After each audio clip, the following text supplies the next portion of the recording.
Hello friends, welcome back to my YouTube channel. आज की इस वीडियो में हम कर रहे हैं पीजीटी हिस्ट्री का जो एग्जाम हुआ था 1 अगस्त 2025 को, उसकी शिफ्ट 2 का math Hindi part. Let's get started.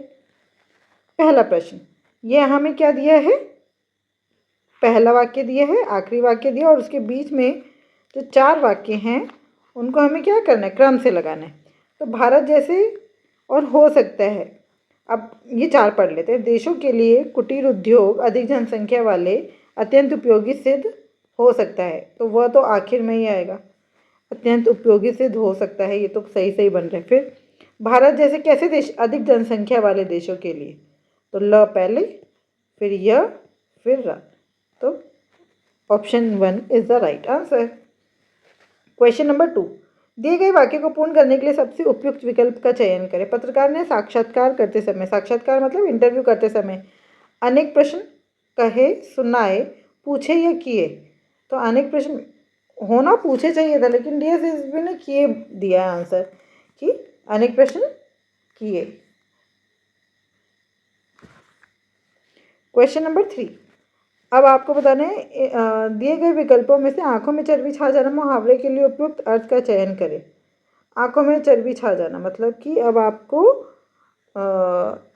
आप अपने आप में ही इतना ज़्यादा, आपके अंदर इतना अपने आप को ही लेकर इतना कुछ है कि अब आपको सामने वाले व्यक्ति कुछ नहीं दिख रहा है, मतलब घमंड होना। आंखों में चर्बी छा जाना मतलब घमंड होना। अब इसमें क्या होता है? अशुद्धि बतानी है आपको। औषधि, जो आप ऑप्शन से पता चल गया औषधि गड़बड़ लिखा है, तभी सारे के सारे ऑप्शन औषधि से रिलेटेड ही हैं। तो सही क्या होता है? ध पे छोटी की मात्रा, औषधि। राम की घर दूर है, पता ही चल रहा है कहाँ आएगा, तो कौन से अशुद्ध भाग क्या है? की। ठीक है, उसकी जगह कहाँ आना चाहिए था। क्वेश्चन नंबर 6, काटता है लोहा ही लोहे को। अब इस मुहावरे को उचित क्रम में चिन्हित कीजिए। तो कैसे होगा? लोहा ही लोहे को काटता है, लोहा ही लोहे को लोहा ही काटता है, या लोहा ही लोहे को काटता है। तो ठीक है, बाकी तो कोई है ही नहीं, तो यही है, लोहे को लोहा ही काटता है। क्वेश्चन नंबर 7, कारक का सही प्रयोग। पिता ने पुत्र के पुकारा या को पुकारा? को पुकारा। 4th is the right answer.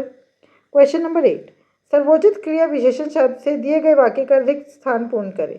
वह गांव आता है। तो कब गांव आता है? कभी कभी। बाकी आप ऑप्शन पढ़ के देखेंगे तो ऑप्शन बाकी आ ही नहीं रहे, है ना। अच्छा, क्रिया विशेषण क्या होता है? वो शब्द जो क्रिया की विशेषता बताते हैं उन्हें हम कहते हैं क्रिया विशेषण। जैसे वह तेज दौड़ता है। कैसे दौड़ता है? तेज। तो दौड़ने की विशेषता बता रहे हैं ना, तेज। तो तेज क्या हो गया? क्रिया विशेषण। नीचे दिए गए विकल्पों में गृहस्थ का विलोम नहीं है। तो गृहस्थ का विलोम क्या होता है? जो घर बार वाला हो। तो चौथा जो है वही, इसका विलोम नहीं है, वो तो सेम है ना, सिनोनिम्स हैं, सेम है। ठीक है, एक समान जैसे शब्द हैं। ब्रह्मचारी आपको पता ही है। सन्यासी, संन्यास्त, सन्यासी मतलब वही जिसने घर बार त्याग दिया हो। संन्यास भी वही है। ठीक है, ब्रह्मचारी मतलब जिसने क्या बोलेंगे उसे, सेलिबेसी, है ना। क्वेश्चन नंबर 10, किए गए उपकार को ना मानने वाला। आपको पता है जो उपकार माने वो कृतज्ञ है, जो उपकार ना माने वो कृतघ्न, है ना। लेकिन हम बाकी के शब्दों का अर्थ भी देख लेते। कुलीन मतलब उच्च कुल में जन्म लेने वाला, जिसका जन्म उच्च कुल में हुआ हो। उच्च कुल में जन्मा हुआ। ठीक है। कृपण क्या होता है? कृपण, कृपण का अर्थ होता है कंजूस। ठीक है। कृतज्ञ तो मैंने बता दिया था, जो कि उपकार को माने। कृतघ्न जो उपकार को ना माने। प्रश्न नंबर 11, नीचे दिए गए वाक्य में रेखांकित शब्द का पर्यायवाची शब्द दिए गए विकल्पों में से चुनिए। तो रेखांकित शब्द क्या है? परिवाद। परिवाद का आपको बताना है पर्यायवाची क्या है, तो हमें इन सब का मतलब पता होना चाहिए। चलिए देखिए, परिवाद का क्या मतलब होता है? निंदा करना। ठीक है। अपवाद, बुराई करना, शिकायत करना, मतलब शिकायत। अब हम देख लेते हैं बाकी शब्दों का क्या मतलब है। परिताप, परिताप का क्या मतलब होता है? पश्चाताप, पछतावा, पश्चाताप, पछतावा।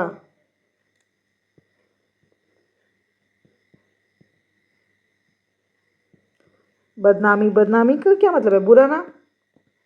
आपका नाम जो है वो सामने में ऐसा हो जाए, अरे इसको बता दे तो कुछ का मतलब ये जो है ये कुछ करेगा ही नहीं, ऐसे मतलब आपकी बदनामी हो जाए। ठीक है। परि परिभव, परिभव का क्या मतलब होता है? तिरस्कार, मतलब इंसल्ट, तिरस्कार, अपमान। फिर परिवार, परिवार तो आपको पता ही है। तो नीचे पर्यायवाची, परिवार का मतलब मैंने क्या बताया था आपको? शिकायत, शिकायत यहाँ पे किस में दिख रहा है? बदनामी में, बुरा नाम। ठीक है। परिताप का मतलब होता है पश्चाताप, पछतावा। और परिभाव का मतलब होता है तिरस्कार, अपमान। प्रश्न नंबर 12, अध्यापक हमसे एक लेख लिखवाया। तो अध्यापक ने हमसे एक लेख लिखवाया, या तो ऐसा होना चाहिए था। तो क्या कह रहे हैं? निम्नलिखित वाक्य में के किस भाग में त्रुटि है?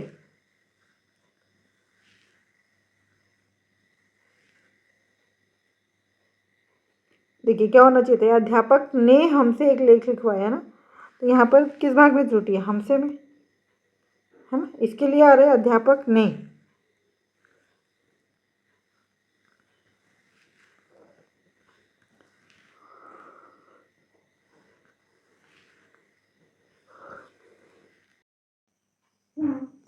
प्रश्न नंबर 13, निम्नलिखित वाक्यांश के लिए सार्थक शब्द चुनिए जो आकाश में विचरण करे। मतलब उस क्या बोलते हैं? हमें पता है नभ, चर, नभ में चलने वाला। तो नभचर तो यहाँ कहीं नहीं दिख रहा, लेकिन हमें क्या दिख रहा है? खेचर। खेचर का मतलब है नभचर। ठीक है। तो जो आकाश में विचरण करे, खेचर। श्लिष्ट, श्लिष्ट का मतलब क्या होता है? कुशल। ठीक है। और खच्चर, खच्चर क्या होता है? खच्चर मतलब पौनी इंग्लिश में, है ना? गधा, गधे के जैसा पशु है ना ये। प्रश्न नंबर 14, यह 100 रुपये का नोट है। वाक्य का शुद्ध रूप क्या है? ये 100 रुपया या रुपए? यह 100 रुपये का नोट है। बस first one is the right answer. Hindi तो खैर बहुत ही ईजी आती है पेपर में, कभी कभार आते हैं मुश्किल। प्रश्न नंबर 15, निम्नलिखित वाक्य में उनके प्रथम और देखो सेम टू सेम वही आ गया। भारतीय गांवों के करना होगा, ये तो हमें दिया है। यह र ल व पढ़ लेते हैं। अभी भारत सरकार को सुधार के लिए और राज्य सरकारों को बहुत प्रयत्न करना होगा। तो बहुत प्रयत्न करना होगा, ये तो समझ आ रहा है, वह बहुत अंत में ही आएगा। ठीक है। भारतीय गांवों के सुधार के लिए अभी भारत सरकार और राज्य सरकारों को बहुत प्रयत्न करना होगा। तो र, फिर य और फिर ल। तो र य ल व, र य ल व, third one is the right answer. अब आपको पैसेज दिया है, पैसेज पढ़ के हमें उत्तर देना है। गद्यांश में प्रदर्शित युग में किन लोगों का प्रभुत्व था? ठीक है, पहले प्रश्न पढ़ लेते हैं। रामचरितमानस की रचना किस युग में हुई थी? इस गद्यांश का उचित शीर्षक दीजिए। तुलसी ने किस भाषा में काव्य की रचना की? लोक धर्म का महामंत्र किसने दिया? अब हम पढ़ते हैं कॉम्प्रिहेंशन। साहित्य की ही नहीं, तुलसी की है रामचरितमानस जो हमारी संस्कृति की अमूल्य धरोहर है, हमारे सामाजिक, धार्मिक, राजनीतिक जीवन के मूल्यवान संपदा है। रामचरितमानस की रचना उस भक्ति युग में हुई थी जब भारतीय समाज का जीवन नैतिक, धार्मिक, सांस्कृतिक और आर्थिक सभी दृष्टियों से बड़ा दयनीय था। समाज के सामने कोई उच्च आदर्श ना था। लोग धर्म के नए स्वरूप को भूल रहे थे। ढोंगी और पाखंडी लोगों का प्रभुत्व था। तलवार की नोक से जड़ जमाने वाले मुस्लिम संप्रदाय से हिंदू जनता त्रस्त और भयभीत थी। ऐसे समय में तुलसी ने रामचंद्र जी की दीदी प्यामा चरित्र को जन जन के समक्ष रखकर लोक धर्म का महामंत्र दिया। संस्कृत के प्राक्तन विद्वान होते हुए भी जन भाषा में उन्होंने काव्य की रचना की। कौन सी भाषा में की थी? मतलब वहाँ पे जो लोगों की भाषा थी।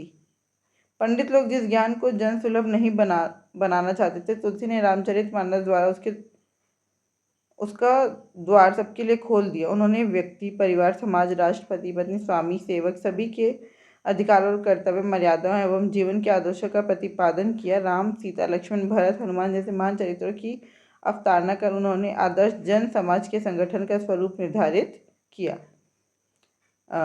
गद्यांश में प्रदर्शित युग में किन लोगों का प्रभुत्व था? ढोंगियों और पाखंडियों का, है ना। रामचरितमानस की रचना किस युग में हुई थी? आधुनिक काल हो ही नहीं सकता। भक्ति काल, रीति काल या पौराणिक काल? भक्ति काल में। इस गद्यांश का उचित शीर्षक दीजिए। क्या होगा इसका उचित शीर्षक? रामचरितमानस की बात हो रही है तो रामचरितमानस। तुलसी ने किस भाषा में काव्य की रचना की? जन भाषा में, है ना, जो लोगों को समझ आए वो भाषा। लोक धर्म का महामंत्र किसने दिया? पूरे पैराग्राफ में तुलसी की बात हो रही है तो वही होंगे वाल्मीकि, जायसी और कबीर, तो है ही नहीं कहीं।